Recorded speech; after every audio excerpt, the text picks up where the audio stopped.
Hey everybody, it's Jason with the Board Game Mechanics, and today we're going to take a look at a game called Ragusa.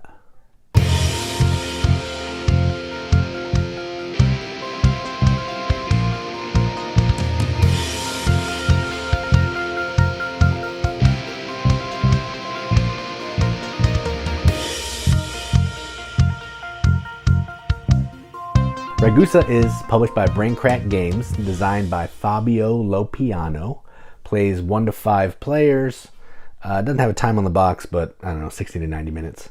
And what you're trying to do in this is you are basically building buildings around the town of Ragusa, trying to get resources, lumber, ore, stone, grapes, olives, and fish, to then convert those into wine, oil, and silver, to trade with merchants, to help build the wall around the city, build bridges, and just exert your influence. So that's kind of what we're doing there. What that really means is on your turn, you're going to take a building, put it down in one of the spaces, and you're going to activate all the hexes that this building touches. Could be 2, could be 3, could be 1.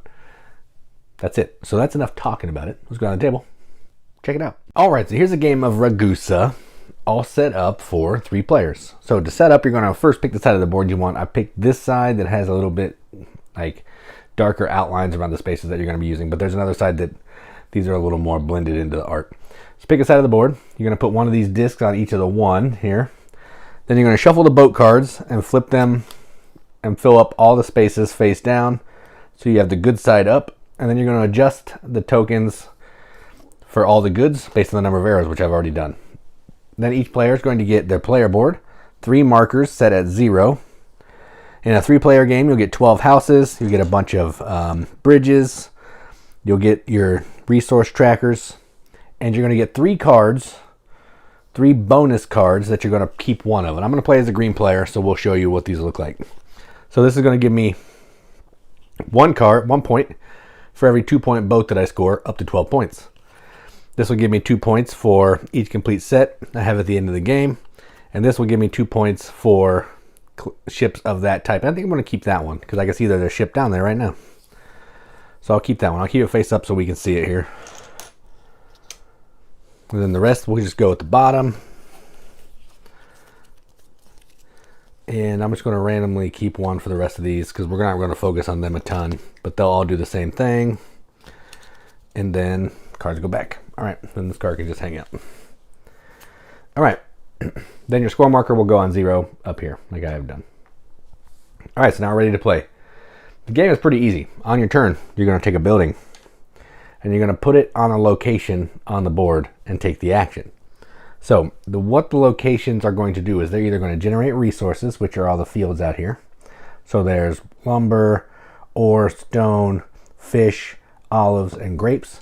Or you're going to be able to build in the city and activate the buildings that are in the city. Now, there's a couple prerequisites. The first building you put down anywhere doesn't cost anything. It's free. Any other building that you put around the hex is going to cost you an additional wood. What that means is you have to have production of that limit. So look at this card here. You can see if I have 1 wood production, I can put 1 building down around in a hex. If I have 2 wood production, I can do 2 in a hex. So however many you want to put down in one of the farm hexes, you have to have that many wood production. And the same goes for the city, but instead of wood, it's stone. So it's going to cost a stone to build in the city, wood on the outskirts. So that's the criteria there. Now what's going to happen is when you go to a location, you're going to produce goods. And what that means is you're going to have these cards. They're going to go on the appropriate space, and whatever number is down is going to be the number. So if I got fish, I would have 1 fish. If I get another fish, I just turn that to 2 fish. Now, you never really spend those goods. You're going to convert them, and they just have to be on hand to be able to build. So green will go first, and I will. Let's do this one. So I'm going to get one stone. So 1 wood,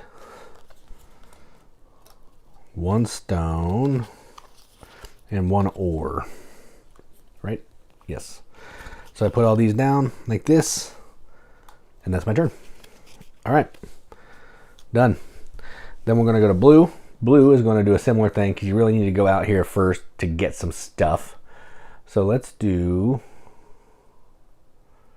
they'll go here. They'll go to the same place, but over here. So they're going to do the same thing. The first turn of the game kind of looks similar for everybody. So they get 1 and 1 and 1. All right, and they're done. Then orange, they're going to switch it up a little bit, and they're going to go here. And they're going to take a lumber, a wood, and some grapes. Lumber, stone, I said wood, lumber is wood, and grapes. And there we go. And then we have that. All right, now we're on to turn 2. So now we can start doing some different things. So I have 1 wood, 1 stone. So I think what I want to do is, let's see here. I'm going to go to the bridge. So I'm going to come down here. And I'm going to put my marker right there. So in order to go here, I have to produce 1 stone, which I do. And I need to produce 1 lumber, because I'm the only one in there, which I do. And then I'm going to activate. So I'll get an olive. I will get some grapes. And I'm going to get to build a bridge. So let's explain what bridges do. What a bridge is going to do is, it's going to let you be adjacent to walls. You can see right here, we have some walls. One of the actions is you can build a wall. You want to have as many of your color pieces next to walls as you can to score points. So if I put my bridge there, and I build a wall here, I'll get 1 for the wall, 1 for this piece, 1 for that piece, because it's all adjacent. So the bridges are going to let you expand your influence around the city. And I think, yeah, that sounds like a good one. I'll do that. And someone can still build a house under that bridge. That's why they're shaped differently, so you can put it on top, which is pretty cool. So that's my turn. Now, this will do some other stuff later when someone else goes there, but we'll get back to that. So now we'll go to blue. And what does blue want to do? I think, what does that make? What does ore make? Make silver. Okay, so I think I'm going to do this. They're going to come down here. Where is it? Yeah, right here. And they're actually going to build in this one. So they need 1 stone, which they have. They need 1 wood, which they also have. And then we go. So they're going to get an olive. And now they're going to activate either of these 2 buildings in any order that they want. And they'll do this one first. So they're going to get 1. They're going to get multiply their ore production times the number of buildings that they have to get silver. They have 1 building, so they will get 1 silver. So they now have 1 silver produced. The ore doesn't go away. It's just you're using that to multiply by other things. Now they're going to activate this one. They'll get to put up a bridge of their own, and they'll put that bridge right there. And then in these productions, you can see a little circle. Every other building that's in that circle will also get it produced. So green will get to do another bridge. And I think they'll just continue their line right there. All right, so that's that. Back to orange. Orange has some grapes. They want to get some more grapes. Let's see. Let's go. I want to go right there. All right, so they're going to get. They have a stone.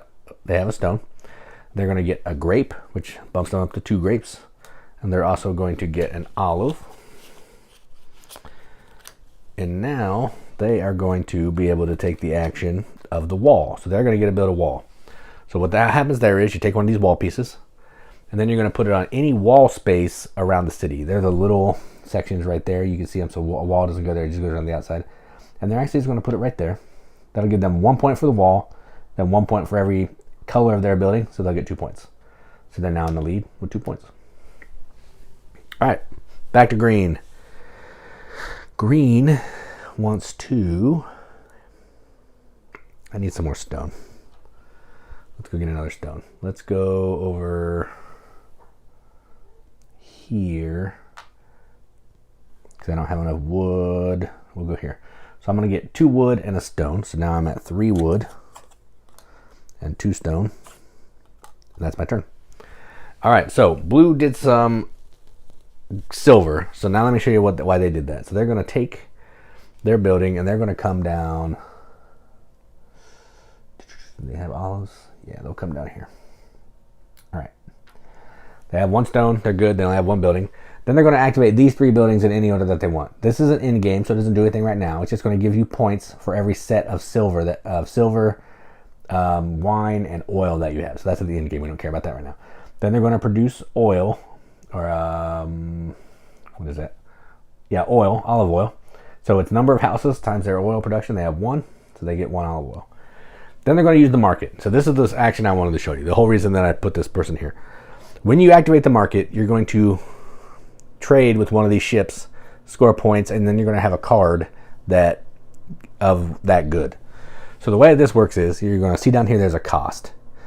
This player has oil and silver, so they could trade with this one or this one, because they can't trade with this one because they don't have wine. So let's go ahead. They're going to trade with this one. They'll spend their oil or their silver, take this card. Blue gets 2 points because there's 2 stars on there. Then silver value is going to go down, and they now have this card over here to the side to use for an in-game goal. So maybe they have a goal where they need to have those ships. Then all these will slide down. We'll bring in the new one.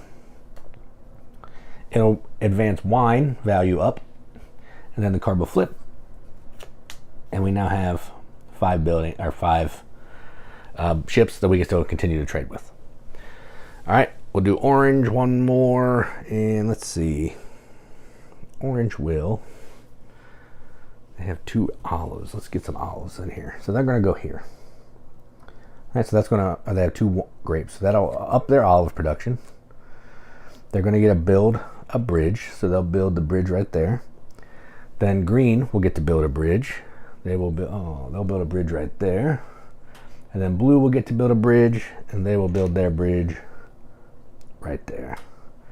And then orange, so they did the olives, they did the bridge, and now they will do converting grapes into wine. They have 2 grape fields, 1 house, so they now have 2 wine. And that's that. All right, and that's how the game's going to play until everybody's out of their houses. Once that is done, you're going to score any of the in-game gold cards you have here, so you can convert stuff here, get points. So that you're going to be able to score your bonus cards, and then we're going to score the what am I thinking? The wall. Couldn't think of the word. The way that the wall scoring works is the trickiest part of all of it. So what you're going to do is you're going to be following a path across all of your pieces to try to make it an unbroken path to get points. And I think it's 1 for every path. Let me look in here because the wall is the piece that I can never remember. Yeah, so it's 1 point for every piece that's connected, and that's how many points you're going to get, which is pretty cool. And that's it. And you can so this building, the bonus cards, the cathedral, and the wall are in-game scoring. Everything else is scored throughout the game. And then whoever has the most points after all of that is done is the winner. Now, I didn't explain some of it. Fish resource is basically just a way to convert into other things. So if I had 3 fish here, I could convert those 3 fish into another stone. So I can increase my stone production by fish. So that's kind of what that does. What else? I think that's it. And if you get fish by building on a port. So if I would go here, I would get 2 fish because I'm on this port, and then I would get access to the wharf that will let me sell one of my goods for the value that's on the board, which I also didn't explain. So that one, I go there, I get to sell wine and oil or silver for the value that it is on the track up there. This will give me 1 point for every 2 fish I have. That's the market I showed you. Wine, this is how you get more of these cards, so I can get more cards for more opportunities to score points. Those don't fire every time. It's just you only get that action when you go there with the building. That's the in-game I explained. That's oil, that's the bridge, that's silver, and that's the wall. Everything else is just you go there and you up your resources. So yeah, that's Ragusa. Let's go up the top, see what we think about it. All right, well, that was Ragusa. So we did a video on Venice from Braincrack a while ago. I got that for a birthday present. And I reached out because I said, man, Venice is amazing, and I need to try Ragusa to get ready for Florence because I want to have all of them because I am a fan so far. And they sent me Ragusa. So I love the art. First off, let's talk about the art. I love the way that they're packaging their games. They have all the same kinds of boxes, similar fonts, really solid art, amazing board art, wooden bits like these wall pieces, the towers or bridges, whatever. Or yeah, towers or bridges, I think, or whatever they are. I think I've been calling them bridges, so we'll stick with that. And the buildings are Catan buildings, so nothing to write home with there, but cool bits. These player boards are really interesting. They're just trackers, so you're going to use them as the tracker for your sheet or your resources, you know, at the bottom, and for the clear disc, so you know what your production is there, which is pretty cool. Board's two-sided. I showed you the one that has brighter colored spots where you're placing your workers and buildings and all that thing. Other than that, it's the same. So I like to play the one that I can see where stuff goes. Just that's how I like to play. But yeah, I like the art of the ships. The ships are very clear. They tell you the points. They tell you the goods that you have that's on the boat. If there's an additional cost, it's going to tell you also on the back what track you're going to move up on when this ship comes into play, all that kind of thing. Bonus cards are easy to see. 2 points per that boat, cloth boat, and then up to 12 points. That's it. So all the graphic design is easy. Everything is top-notch production, graphic design, all that. I can't complain. Let's talk about gameplay. What you saw is what this game is. It's simple. You're going to take a worker, put it down on the board, activate all the hexes. If you activate a city hex that activates all the time, has one of those circles that goes around, and you get there early, you may get a lot more benefit out of that space than other people who would go there later. So like I went to the bridge or tower space early on, and I got to do that 3 times because other people kept going there. Because I was first, I got free usage of that building. So that's kind of the cool thing. You're working together sort of to build this town, but you're also trying to race to get into those positions first so you can have more benefit than everybody else from those hexes. It's simple. It's easy. All the tracking makes sense. All the iconography makes sense. Everything in this is pretty straightforward. It's a little, well, not a little. It's a lot lighter than Venice is, and it's a different game. So this is like a worker placement game. Venice is a pick up and deliver game. This one has a lot less rules overhead. It's probably more accessible of the 2 that I've played from Brain Crack so far, which makes sense because this was the first one. So if you're looking to get into heavier Euros or like a medium Euro, this might be a good place to start. Like, hey, on your turn, place a building, activate the hexes that you're around. If you want to put more than one building around an outside hex, you need wood for every building that you put down.